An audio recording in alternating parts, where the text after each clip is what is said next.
Hello student. Uh, the next topic of the paper third in second year is that in the syllabus were kept by the University of Mumbai the parasitism, and the foundation of this parasitism is that, and the host and the vector is important for the parasites. Basically, what is the host? You may know the definition of the host is that a person who receives or entertains the guest. Commonly, it is known as the host.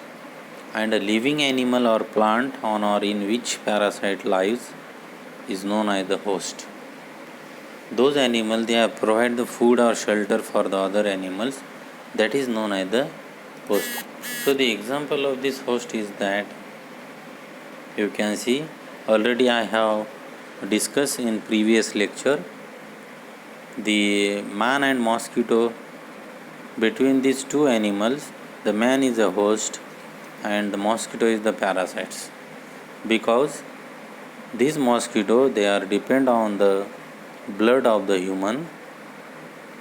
The human blood is the warm blooded animals, and the mosquito, they needs to have the food feeding and the breeding purpose of the bloods, so that the man is a basically host of their animals of the mosquito, and the mosquito is a parasite. And between these two, the when this mosquito bites to the humans, it forms the sexual and asexual phenomena. Then it causes the malaria to the human because of the Anopheles is a mosquito, and the Plasmodium vivax, when they are occurs the vectors between two animals.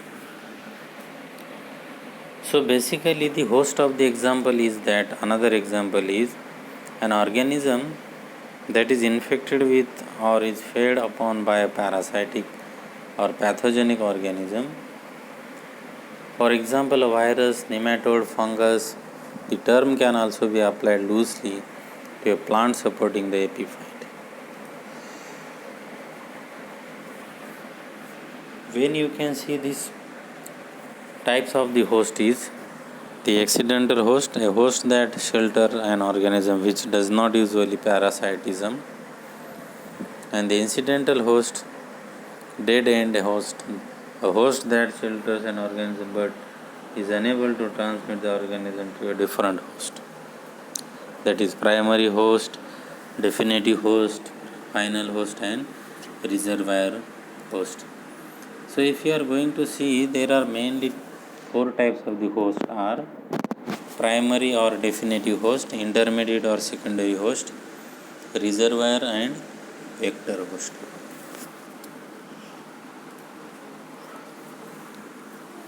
So the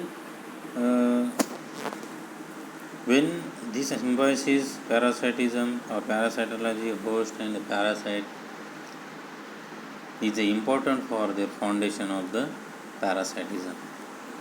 So basically, what is symbiosis? Symbiosis refers to the living together of organisms and includes commensalism, mutualism, and parasitism. So the commensalism is that it is relation between the parasites driving the nourishment from a host without causing any harms or benefits to the host. The example, orchids. Some orchids grow on trees and that does not harm the tree. The mutualism is that it is association between organisms of two different species in which both organisms get benefits, that is mutualism. So when we think about the mutualism between two animals or two peoples, they get the benefits for the both. The types of mutualism is, there are mainly two types. The obligatory mutualisms and facultative mutualism. The obligatory mutualism is the survival of one or both of the organisms involved is dependent upon the relationships, and in facultative mutualism, both organisms benefit from but are not dependent upon their relationships for survival. Mutualism is that it is one of the example of mutualism is it is an interaction between two species in which both organisms benefited. Both organisms depend on each other to survive. The example of interaction is the lichens.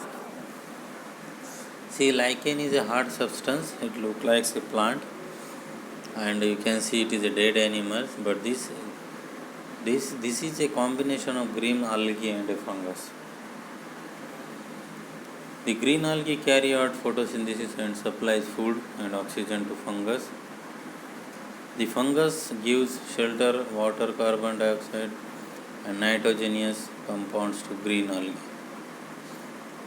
The parasitisms, basically there are two mainly types, ectoparasites and endoparasites. The parasitism is type of the symbiotic relationship or long-term relationship between the two species, where one member, the parasite, gain benefits that come at the expense of the host member. And the word parasite comes from the Latin form of the Greek word parasitos, the meaning one eat at the table of the another. That is ectoparasites and endoparasites. Generally know that the endoparasites, the animals lie in the internal body of the animals, and the ectoparasite, the animals lie outside the body of the animals. See, this parasitism, you can see the example of fleas and mosquito feed on board blood from other organisms. In this type of parasitic relationship, the host needs to stay alive and it is not damaged greatly.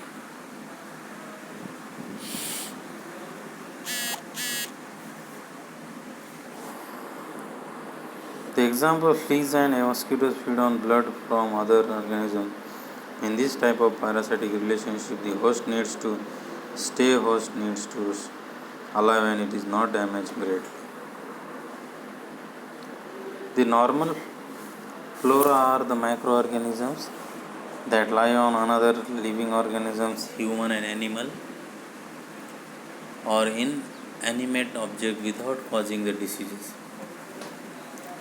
The distribution of normal microflora on the skin. The microflora of the skin consists normally of gram-positive bacteria. For example, Staphylococcus epidermidis, the gram-positive cocci, and Propionibacterium, that is acne, gram-positive bacilli, which are occur. The normal microflora of the oral cavity. The normal microflora of the oral cavity consists of microorganisms that possess ability to resist mechanical removal and firmly adhere to a surface like germs and the tin. The normal bacterial flora of gut, the oral activity forms in the body.